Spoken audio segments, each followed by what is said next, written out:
There are three big reasons why I come here and continue to be part of the EPP RGM Forum. Number one is learning, because learning should never stop. Number two is new ideas. And for me, new ideas come from all the presentations, the data, the bits and pieces that you get combined together and make it relevant for your own business.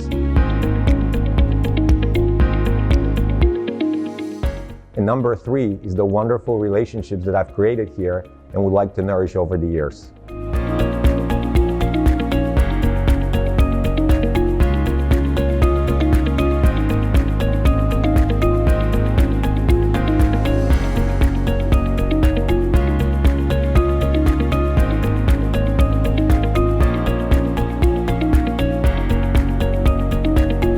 What I really appreciate about the RGM conference is that it's really a good opportunity to meet like-minded industry leaders, topic experts, and just share some thoughts, challenges, discuss about the future of RGM, sharing ideas, struggles, and opportunities in this really interesting topic.